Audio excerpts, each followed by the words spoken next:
എല്ലാവർക്കും എൻ്റെ പുതിയ വീഡിയോയിലേക്ക് സ്വാഗതം. ഇന്ന് ഞാൻ വളരെ എളുപ്പത്തിൽ ഉണ്ടാക്കാൻ പറ്റുന്ന ഒരു ഈവനിങ് സ്നാക്കിൻ്റെ റെസിപ്പി ആയിട്ടാണ് വന്നിരിക്കുന്നത്. ഇത് കഴിക്കാനും വളരെ ടേസ്റ്റാണ്, അതുപോലെ ഉണ്ടാക്കിയെടുക്കാനും വളരെ എളുപ്പമാണ് കേട്ടോ. നമുക്കിത് എങ്ങനെ ഉണ്ടാക്കിയെടുക്കുന്നത് നോക്കിയാലോ. ഇവിടെ ഞാൻ 400 ഗ്രാം ചിക്കൻ്റെ ബ്രസ്റ്റ് കഴുകി വൃത്തിയാക്കി ചെറിയ പീസുകളായിട്ട് എടുത്തിട്ടുണ്ട്. ഇതിലോട്ട് ശകലം മഞ്ഞൾപ്പൊടിയും 3/4 ടീസ്പൂൺ കുരുമുളക് പൊടിയും ആവശ്യത്തിന് ഉപ്പും കൂടി ഇട്ട് കൊടുത്ത് നല്ലതായിട്ട് ഇളക്കി കൊടുക്കാം.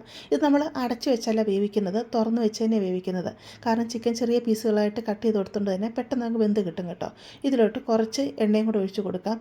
എണ്ണയും കൂടെ ഒഴിച്ച് കൊടുത്ത് ആദ്യം ഹൈ ഫ്ലെയിമിലിട്ട് കൊടുത്ത് ഒരു 5 മിനിറ്റ് ഇതിനെ വേവിച്ചെടുക്കുക. കാരണം ഈ ചിക്കനിൽ നിന്ന് വെള്ളം ഇറങ്ങി വരും. അപ്പോൾ തീ കൂട്ടിയിട്ട് എടുക്കുകയാണെങ്കിൽ ആ വെള്ളമെല്ലാം പെട്ടെന്ന് അങ്ങ് വറ്റി വരും.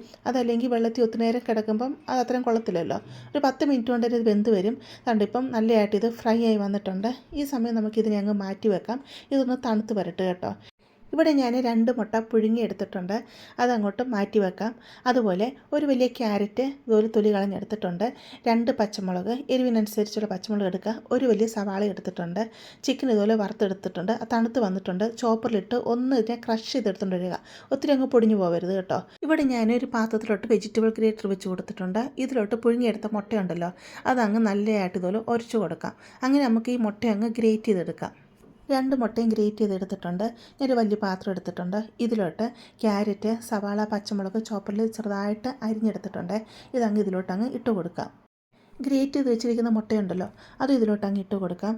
ചിക്കൻ ഞാൻ ചോപ്പറിൽ തന്നെ ഇട്ട് ഒന്ന് കറക്കിയെടുത്തതാണ്. ഒത്തിരി അങ്ങ് പൊടിഞ്ഞു പോകേണ്ട ആവശ്യമില്ലാണ്ട് ഈ രീതിയിൽ ചെറിയ ചെറിയ പീസുകളായിട്ടിരിക്കണം. അത് നമുക്ക് ഇതിലോട്ട് ഇട്ട് കൊടുക്കാം. ഞാൻ ഒരു 3-4 ബ്രെഡ് എടുത്തിട്ടുണ്ട്. ബ്രെഡ് ചോപ്പറിൽ തന്നെ ഇട്ട് ഒന്ന് പൊടിച്ചെടുത്തതാണ്. അപ്പോൾ നിങ്ങൾക്ക് കൈ കൊണ്ട് ചെറുതായിട്ട് പിച്ചി ഇട്ട് കൊടുത്താലും മതി കേട്ടോ. ബ്രെഡ് ക്രംസ് പോലെ ഒത്തിരി അങ്ങ് പൊടിഞ്ഞു പോകേണ്ട ആവശ്യമില്ല. എല്ലാം കൂടെ നല്ലതായിട്ടൊന്ന് മിക്സ് ചെയ്തെടുക്കാം. എന്നിട്ട് നമുക്കിതിലോട്ട് കുറച്ച് പൊടികളിട്ട് കൊടുക്കണം. നമുക്കിതിലോട്ട് പൊടികളിട്ട് കൊടുക്കാം. 1 ടീസ്പൂൺ വറ്റൽമുളക് ചതച്ചെടുത്തതാണ്, ചില്ലി ഫ്ലെക്സിലെ, അതിട്ട് കൊടുത്തിട്ടുണ്ട്. ഇതിലോട്ട് ഒരു 3/4 ടീസ്പൂൺ ഗരം മസാലയും കൂടി ഇട്ട് കൊടുക്കാം.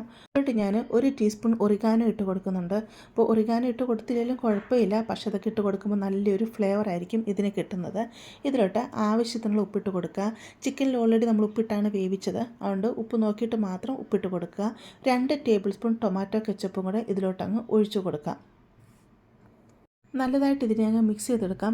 കൈ കൊണ്ട് തന്നെ നല്ലതായിട്ട് അങ്ങ് മിക്സ് ചെയ്തെടുക്കാം കേട്ടോ. ഈ ടൊമാറ്റോ കെച്ചപ്പിൻ്റെയൊക്കെ നനവ് കൊണ്ട് തന്നെ നല്ലതായിട്ട് മിക്സായി കിട്ടും. എന്നിട്ട് നമുക്കിതിനെ ഈ രീതിയിൽ ഷേപ്പാക്കി എടുക്കാം. ഈ രീതി വേണം ഇതിനെ ഷേപ്പാക്കി എടുക്കാനായിട്ട് കേട്ടോ. അങ്ങനെ നമുക്ക് ഇതിനെല്ലാം ഇതുപോലെ ഷേപ്പാക്കി എടുക്കാം. എല്ലാം ഞാൻ ഇതുപോലെ ഷേപ്പാക്കി എടുത്തിട്ടുണ്ട്. മൊത്തത്തിൽ 13 പീസാണ് ഇവിടെ കിട്ടിയിരിക്കുന്നത് കേട്ടോ. ഇപ്പോൾ നമുക്കിനി ഇതിനെ എങ്ങനെ തയ്യാറാക്കി എടുക്കുന്നതെന്ന് നോക്കാം. ഇവിടെ ഞാൻ ഒരു മുട്ട എടുത്തിട്ടുണ്ട്. ഒരു മുട്ട പാത്രത്തിലോട്ട് പൊട്ടിച്ചിട്ട് കൊടുക്കാം. എന്നിട്ട് ഇതിലോട്ട് ശകലം ഉപ്പും കൂടി ഇട്ട് കൊടുത്ത് നല്ലതായിട്ട് ഇതിനെ അടിച്ചെടുക്കാം. ഇവിടെ ഞാൻ ബ്രെഡ് എടുത്തിട്ടുണ്ട്. ബ്രെഡിൻ്റെ 4 സൈഡും കട്ട് ചെയ്ത് മാറ്റിയിരുന്നു. ഇഡ്ഡലി പാത്രത്തിൽ ഇതിനെ ജസ്റ്റ് ഒന്ന് ആവി കയറ്റി എടുത്ത് കേട്ടോ. ഇങ്ങനെ ആവി കയറ്റി എടുത്ത് കഴിഞ്ഞ് കഴിഞ്ഞാൽ ബ്രെഡ് നമ്മളിങ്ങനെ മടക്കിയെടുക്കുന്ന സമയത്ത് ഒട്ടും പൊടിഞ്ഞു പോകത്തില്ല. പച്ചക്കുള്ള ബ്രെഡാണ് നമ്മളിങ്ങനെ മടക്കിയെടുക്കുമ്പോൾ എല്ലാം പൊടിഞ്ഞു പോകും. അതുകൊണ്ടാണ് ആവി കയറ്റി എടുത്തിരിക്കുന്നത്. എന്നിട്ട് നമുക്ക് ചപ്പാത്തി റോളർ വെച്ച് നല്ലതായിട്ട് ഇതിനൊന്ന് പരത്തി കൊടുക്കാം. ഇതപ്പോൾ പരത്തിയെടുക്കാൻ ഇച്ചിരി ബുദ്ധിമുട്ടായിട്ട് നിങ്ങൾക്ക് തോന്നിക്കുകയാണെങ്കിൽ ശകലം വെള്ളം കയ്യിൽ തൊട്ടിട്ട് ഇതിലോട്ടൊന്ന് വെച്ച് കൊടുക്കാം. എന്നിട്ട് നമുക്കിതിനെ പരത്തിയെടുക്കാം. എത്രമാത്രം പരത്തിയെടുക്കാൻ പറ്റുമോ ആ രീതിയിൽ ഇതിനെ പരത്തിയെടുക്കുക. എന്നിട്ട് ഇതിൻ്റെ ഒരു സൈഡിലോട്ട് ഈ മുട്ട നമ്മൾ അടിച്ചെടുത്തിട്ടില്ലയോ, അതങ്ങ് നല്ലതായിട്ട് അങ്ങ് തേച്ച് കൊടുക്കുക. കാരണം നമ്മളിതിനെ റോള് ചെയ്ത് ഒട്ടിക്കുമ്പോൾ ഒട്ടി കിട്ടാൻ വേണ്ടിയാണ് മുട്ട നമ്മൾ തേച്ച് കൊടുക്കുന്നത്. എന്നിട്ട് നമ്മൾ എടുത്ത് വെച്ചിരിക്കുന്ന ഫില്ലിങ് ഇതിലോട്ട് വെച്ച് കൊടുത്ത് ഇതുപോലെ റോൾ ചെയ്ത് കൊടുക്കുക. എന്നിട്ട് നല്ലതായിട്ട് ഇതിനെ പ്രസ് ചെയ്ത് ഒട്ടിച്ച് കൊടുക്കുക. എന്നിട്ട് എല്ലാ സൈഡും ഇതുപോലെ ഒന്ന് പ്രസ് ചെയ്ത് കൊടുക്കുക കേട്ടോ. ഉണ്ട് അങ്ങനെ നമ്മുടെ സ്നാക്സ് റെഡി ആയിട്ടുണ്ട്. അടുത്ത ഞാൻ ഇതുപോലെ പരത്തി കാണിച്ചു തരാം. ഞാൻ ഇതുപോലെ വെള്ളം തൊട്ടിട്ടാണ് ഇത് പരത്തി എടുക്കുന്നത് കേട്ടോ. മുട്ട ഒരു സൈഡിലോട്ട് തേച്ച് കൊടുത്തിട്ട് ഫില്ലിങ് വെച്ചിട്ട് ഇതുപോലെ നല്ലതായിട്ട് റോൾ ചെയ്തെടുക്കുക. അങ്ങനെ എല്ലാം നമുക്ക് റോൾ ചെയ്തെടുക്കാം. ഇപ്പോൾ നിങ്ങൾക്ക് സമോസ ഷീറ്റ് ഉണ്ടെങ്കിൽ അതിൽ ഈ ഫില്ലിങ് വെച്ച് കൊടുത്ത് നമുക്ക് വറുത്തെടുക്കാം കേട്ടോ. ഇനി നമുക്കിതിനെല്ലാം വറുത്തെടുക്കാം. ഒരു പാനിലോട്ട് എണ്ണ ഒഴിച്ച് കൊടുക്കാം. ഒത്തിരി എണ്ണ ഒഴിച്ച് കൊടുക്കേണ്ട ആവശ്യമില്ല. നമ്മൾ ഡീപ് ഫ്രൈ അല്ല ചെയ്യുന്നത്, ഷാലോ ഫ്രൈ ചെയ്തെടുക്കുന്നത് കേട്ടോ. ഇത് നമ്മൾ ഉണ്ടാക്കിയെടുത്ത ഈ സ്നാക്കെല്ലാം ഇതിലോട്ട് ഇട്ട് കൊടുക്കാം. എന്നിട്ട് ഇതിനെ തിരിച്ച് മറിച്ചിട്ട് ഫ്രൈ ചെയ്തെടുക്കാം. തീ മീഡിയത്തിൽ വെച്ച് കൊടുക്കുക, അതല്ലെങ്കിൽ ഇത് പെട്ടെന്ന് അങ്ങ് കരിഞ്ഞു പോകും. ഇതങ്ങ് വേകാനായിട്ട് ഇതിലൊന്നുമില്ലല്ലോ. ചിക്കൻ ഓൾറെഡി നമ്മൾ വേവിച്ചാണ് എടുത്തിരിക്കുന്നത്, മുട്ടയും പുഴുങ്ങിയിട്ടല്ല എടുത്തിരിക്കുന്നത്. അതുകൊണ്ട് ഇത് വേകാനായിട്ടൊന്നുമില്ല. നമ്മൾ എടുത്ത് വെച്ചിരിക്കുന്ന മുട്ടയുണ്ടല്ലോ, അത് ഇതിൻ്റെ മുകളിലോട്ട് വേണം ഇതുപോലെ ഒന്ന് തേച്ച് കൊടുക്കാം കേട്ടോ. താല്പര്യം ഉണ്ടെങ്കിൽ മാത്രം അങ്ങ് തേച്ച് കൊടുത്താൽ മതി. എന്നിട്ട് ഇതിനെ തിരിച്ച് മറിച്ചൊക്കെ ഇട്ട് നമുക്കിതിനെ നല്ല രീതിയിൽ ഇത് ഫ്രൈ ചെയ്തെടുക്കാം. എല്ലാ സൈഡ് ഭാഗവും ഇതിനെ ഇതുപോലെ ഫ്രൈ ചെയ്തെടുക്കണം കേട്ടോ. അങ്ങനെ നമ്മുടെ സ്നാക്ക് ഇവിടെ റെഡിയായി വന്നിട്ടുണ്ട്. ഇപ്പോൾ 2 ട്രിപ്പായിട്ടാണ് ഞാൻ ഇതിനെ ഫ്രൈ ചെയ്തെടുത്തിരിക്കുന്നത്. ബാക്കിയുള്ളതും നമുക്കിതുപോലെ ഫ്രൈ ചെയ്തെടുക്കാം. ഞാൻ മുമ്പ് പറഞ്ഞ പോലെ തന്നെ സമൂസ ഷീറ്റിൻ്റെ ഒക്കെ അകത്ത് ഈ ഫില്ലിങ് വെച്ചിട്ട് ഫ്രൈ ചെയ്തെടുക്കുമ്പോൾ പ്രത്യേക ഒരു ടേസ്റ്റ് തന്നെയായിരിക്കും കേട്ടോ. അങ്ങനെ ഞാനിവിടെ സ്നാക്സ് എല്ലാം റെഡിയാക്കിക്കൊണ്ട് വന്നിട്ടുണ്ട്.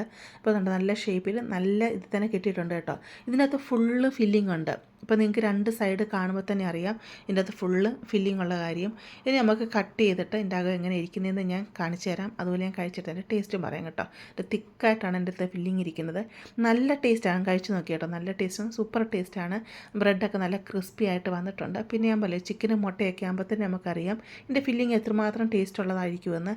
അതുപോലെ ഇത് ടൊമാറ്റോ കെച്ചപ്പോട് ചേർത്തിട്ട് കഴിക്കുമ്പോഴാണ് ഇച്ചിരി ടേസ്റ്റ് കൂടുതലായിട്ട് തോന്നിക്കുന്നത്. എളുപ്പത്തിൽ ഉണ്ടാക്കിയെടുക്കാവുന്ന ഈ സ്നാക്ക് നിങ്ങൾ തീർച്ചയായിട്ടും വീട്ടിലുണ്ടാക്കി നോക്കുക. നിങ്ങൾക്കിത് തീർച്ചയായിട്ടും ഇഷ്ടപ്പെടും. നിങ്ങൾക്ക് ഇഷ്ടപ്പെടുവാണെങ്കിൽ ചാനലൊന്ന് സബ്സ്ക്രൈബ് ചെയ്ത് സപ്പോർട്ട് ചെയ്യുക. അതുപോലെ ലൈക്ക് ചെയ്യുക. നിങ്ങളുടെ ഫാമിലിയോട്ട് ഫ്രണ്ട്സിലോട്ടൊക്കെ ഇത് ഷെയർ ചെയ്ത് കൊടുക്കുക കേട്ടോ. നമുക്കിനി ഒരു പുതിയ വീഡിയോ ആയിട്ട് അടുത്ത ദിവസം കാണാം.